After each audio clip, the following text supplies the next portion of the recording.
Hello. I had an attack of Alfa phobia the other day in connection with my 916 series GTV 3-litre coupe made in 1999. And this thing, which I call Alfa phobia, happens every now and again. It's not nice. It doesn't happen when I'm driving the car. It happens when I have to take a bit of it apart, often a minor component, and then the air becomes blue with adult language as I struggle with the inadequate way in which it has been thought out in detail with the mechanic or repair person in mind. And what happened on this occasion was that I was out for a drive and suddenly I lost everything on the dashboard and the radio and the electric windows. So when I got home, car still ran. When I got home, I thought, well, I better have a look at the fuses here. So the fuses live behind a panel in the lower part of the dash in the driver's footwell. So in getting at it, you have to invert yourself in the footwell. And this is not easy to do because the pedals and the steering wheel and the driver's seat itself are all in the way. And if you do succeed in getting yourself down there, then you find you've got a panel to take off which is intended to be held in place by two pins which you turn a quarter of a turn with a screwdriver or even a coin. But these are not very durable. And I think radio fitters in particular tend to break them, and then they use cable ties to replace them.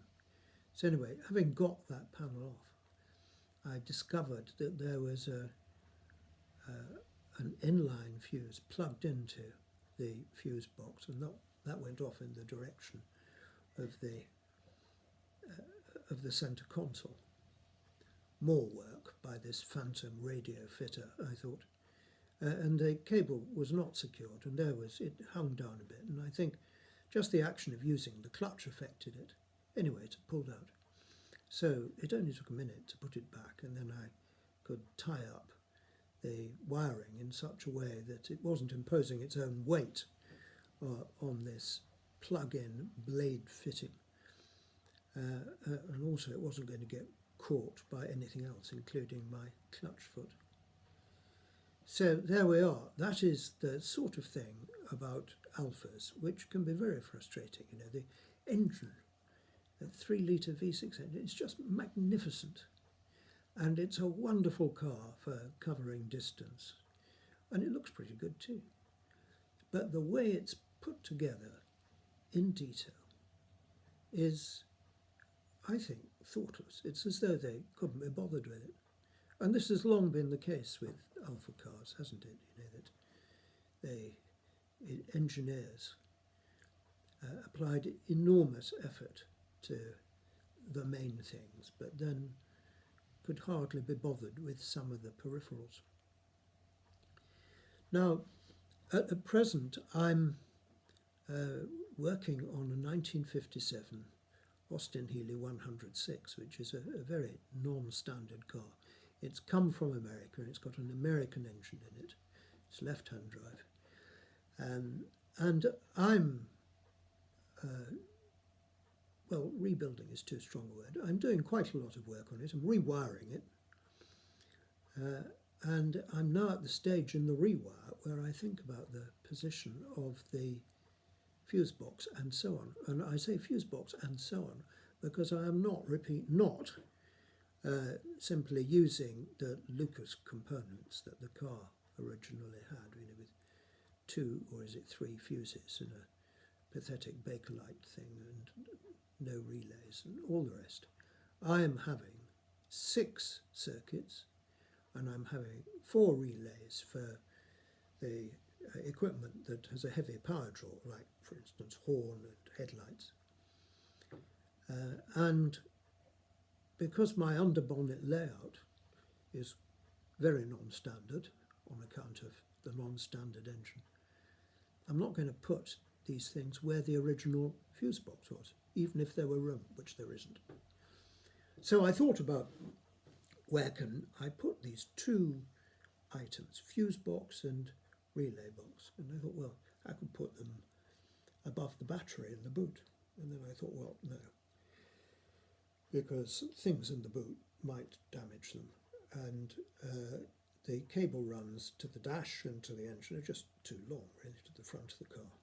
It's not a good idea. So the next possibility was under the back seat. And even then the cable runs are a bit long, and under the back seat is open to the elements and water thrown up by the wheels. And I thought, no, not good. I'd already ruled out the engine bay, so that really only leaves one other possibility, which is on the back of the firewall in the passenger footwell. And there's space there for these two things. And I thought, well, I could do that. You can see it quite nicely at the minute because I have the dashboard out of the car. But I thought, imagine the dashboard back in place. How are you going to fit it in? And at this point I had a flashback to the time when I had a Lancia Fulvia, on which the fuse box was behind a panel in the centre of the dashboard, low level, behind the gear lever. And this panel was secured by two little thumb screws at the top, knurled wheels, undid with your finger and thumb. And when you did that, you could pull the panel out at the top, it remained attached at the bottom. And when it came out, it brought with it a tray containing the fuse panel. And I thought, what a brilliant solution. And I hear that the Rolls-Royce Silver Shadow also has some form of pull-out fuse panel. And I thought, this is really what we need, isn't it? And then you can tuck the fuse box and the relay box away on a panel, but that panel will be made accessible by moving out, or in my case, moving down. So what I'm going to look at in this video is making such a panel that hinges down so that you can get at it, and work on it and see what you're doing, and maybe even have a light so that you can make out which fuse is which. And there are various issues to be resolved, and we've got to do the wiring loom in such a way that it's not going to object to being moved. And we need to work out a system of connectors that takes the wiring to the dashboard and off to the front of the car and to the back. So, let's get cracking.